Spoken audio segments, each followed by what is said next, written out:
जयराम रमेश जी का आ गया बयान तो सुना देते हैं। जयराम रमेश जी कहां से 295 कह रहे हैं वो, सुन लीजिए। ये एग्जिट पोल फर्जी इसलिए हैं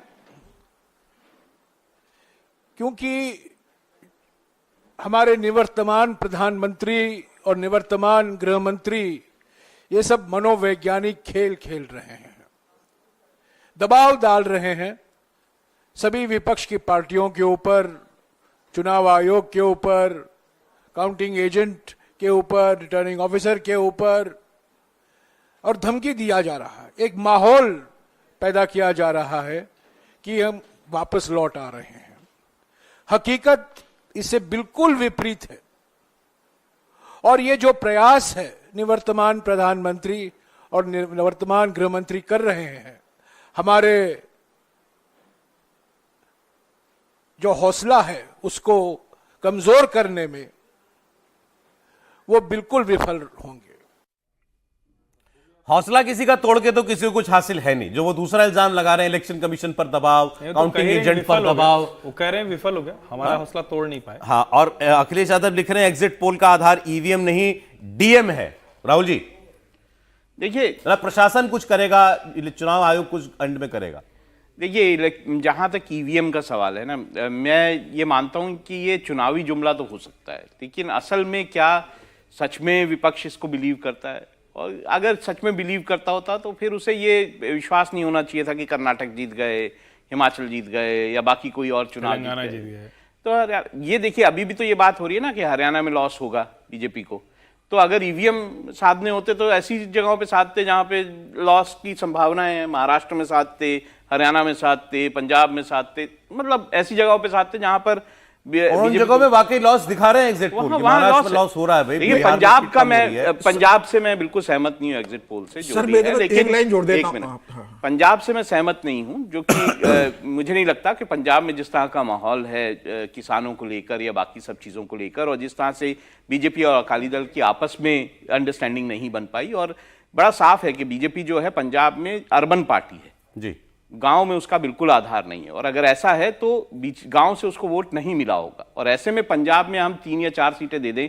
देखिए, पंजाब में बीजेपी को 3 मैक्सिमम सीटें मिली हैं कभी भी, और ऐसे में हम ये 3-4 सीटें इस माहौल में कर देंगे तो बहुत ही अजीब होगा। पर खैर, ठीक है, अपना अपना पोल का वो है। आपने कितनी दी है? मैंने दो से मैं आपके पोल के मैं ये कह रहा हूँ कि कई पोल उसमें 3 से 4 सीटें। अरे ये प्रधानमंत्री और ऐसे में देखिए, गुरदासपुर साइक्लोन को लेकर के प्रधानमंत्री इस वक्त एक बैठक कर रहे हैं, तो ध्यान से अब वो पूरी तरीके से एक्टिव में उसमें आ चुके हैं। तो मैं गुरदासपुर का बोल रहा था कि देखिए, बीजेपी गुरदासपुर में हमेशा तब जीती है जब उसने किसी फिल्म स्टार को उतारा। इस बार वो भी नहीं। तो ऐसे में ये सोचना कि बीजेपी बहुत अच्छा करेगी, ये भी मुश्किल है। चलिए, प्रधानमंत्री की 7 मीटिंग लगी हुई है, मुझे बताया जा रहा है प्रधानमंत्री अपना काम कर रहे हैं। अच्छा, आज इटली की तरफ से प्राइम मिनिस्टर मोदी को एक इन्विटेशन आया, G7 का कोई कोर ग्रुप की मीटिंग होनी है, कोई मीटिंग होनी है उसके लिए। तो किसी ने उसके ऊपर लिखा हुआ था अंतरराष्ट्रीय जगत का पहला रुझान, चुनावों का पहला रुझान, कि उनको मीटिंग का न्योता मिल गया है। इटालियन प्राइम मिनिस्टर से तो प्राइम मिनिस्टर की उनके साथ तो कई अच्छी तस्वीरें पिछले महीनों में हमने देखी। उनकी अच्छी दोस्ती है, जैसे कई अंतर्राष्ट्रीय नेताओं के साथ है प्राइम मिनिस्टर की दोस्ती। तो इटालियन प्राइम मिनिस्टर भी उनमें से एक हैं, जिनसे अभी हाल में किसी 2-3 महीने पहले की शायद उनकी विजिट भी हुई थी इटालियन प्राइम मिनिस्टर की यहाँ पे जी। नहीं, और उसका एक छोटा सा असर ये है कि इटली के प्राइम मिनिस्टर से भारत के प्राइम मिनिस्टर के साथ जॉर्जिया मेलोनी और जो नरेंद्र मोदी के रिश्ते हैं, उसका लाभ क्या हुआ? जो OBOR, one belt one road का हिस्सा था चाइना वाले का, प्राइम मिनिस्टर ने तोड़ दिया। अब शी जिनपिंग के साथ रिश्ता तोड़ दिया। अच्छा, तो ये स्ट्रेटेजिक लाभ अभी एक मिला। दूसरा लाभ क्या हुआ? इटली उस हाई पावर कंट्री क्लब का एक मेंबर है, और उसमें वो खड़ा होता है तो कनाडा को और दूसरे लोगों को बैलेंस करने में मदद मिलती है। तो मोदी जी ने इटली को भी साथ लिया है। अच्छा, चलिए वापस जरा हम चुनाव पर लौट आते हैं।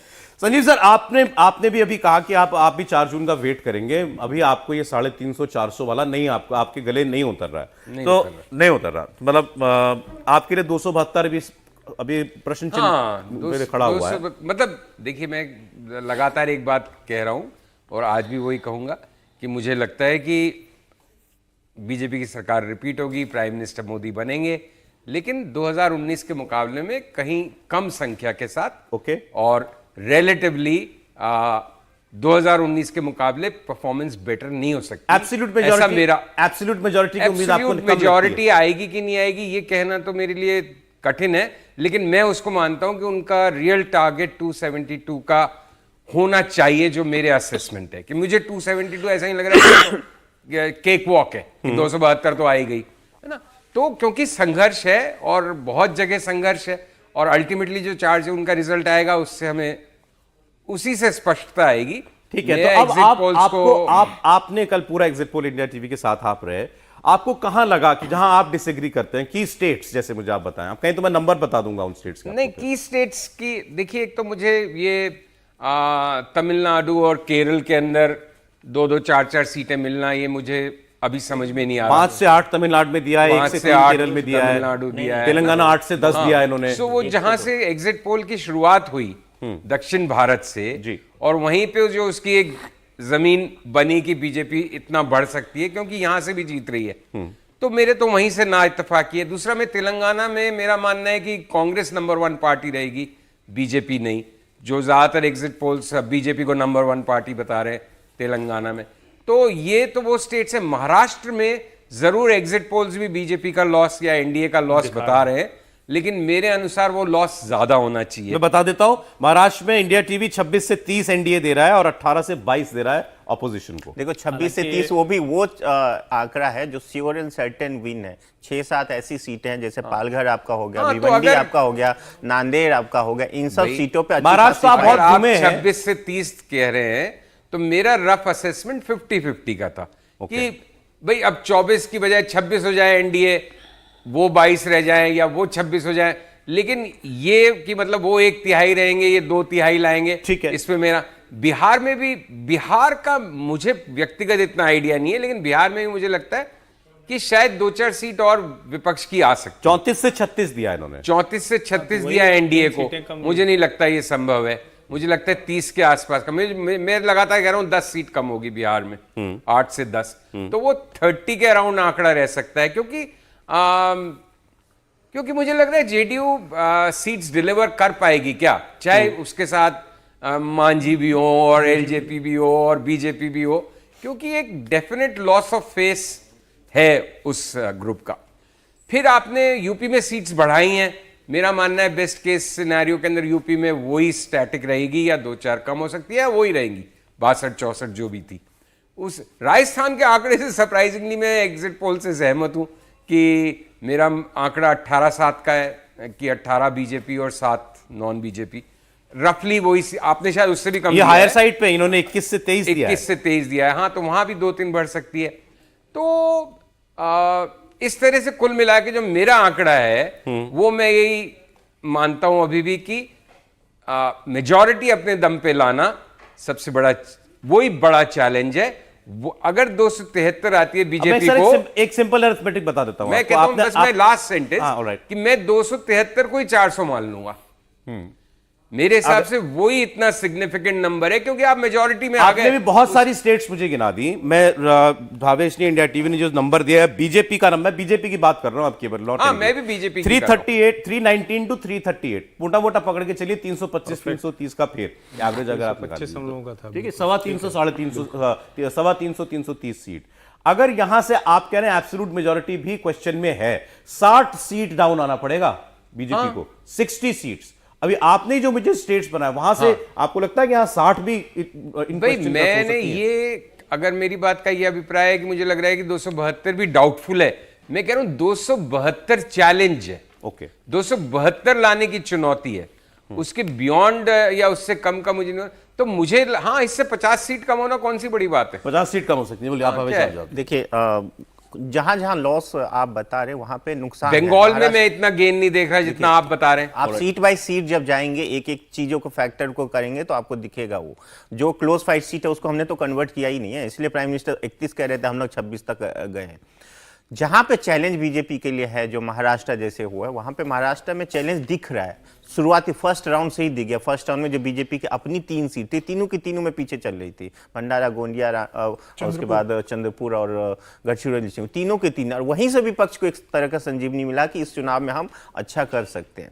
लेकिन धीरे आते आते जैसे जैसे आप अलग अलग फेज वाइज जाएंगे, अलग अलग स्टेट में जाएंगे, जहां जहां बीजेपी की सीटें घट सकती है 2-4, जैसे महाराष्ट्र में अपनी बीजेपी की सीट कितनी थी, 23 ही तो थी ना। बाकी तो आप शिवसेना का, अभी शिवसेना या 2 गुट का देख ले, उनको आप अलग मान लीजिए, लेकिन अपनी सीटें बीजेपी की 23 ही थी।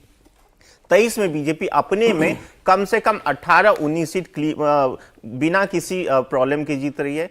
4-5 अभी भी ऐसी सीट है, जैसे मैंने कहा पालघर, भिवंडी, नांदेड़, इसमें क्लोज फाइट है। ठीक है। यदि वेव इलेक्शन है तो वो भी सीटें बीजेपी जीत सकती है, हालांकि मुश्किल है वो भी सीटें। मेरे हिसाब लेकिन से तो जो बीड में भी बहुत क्लोज फाइट है। हाँ, जहाँ वहां से भी है, पंकजा मुंडे वहां भी है, लड़ रही लेकिन मेरे हिसाब से एज नासिक इनके में बहुत पास है। क्लोज फाइट है। सर ब्रेक लेना पड़ रहा है मुझे। आपने कहा जरूर। दक्षिण में इतनी सीटें नहीं, और जो की स्टेट्स थी, स्विंग स्टेट्स जिनको हम लोग बार बार कह रहे थे, कर्नाटक, महाराष्ट्र, बिहार, बंगाल, इन राज्यों के अंदर इतनी सीटें जितनी आप बता रहे नहीं आएंगे। बल्कि सरप्राइजिंगली आपने जो यूपी के नंबर दिए हैं, मुझे लग रहा है उससे सहमत होंगे संजीव जी, 64 से 70 मैं 64 मान सकता हूं। हाँ, मतलब भाई 2014 से कुछ ज्यादा, 2014 से कुछ ज्यादा बता रहे हैं। ओपिनियन पोल के Nearly टाइम में वो 2019 का ही 75, नंबर है। 76 तक जा रहा था। हाँ,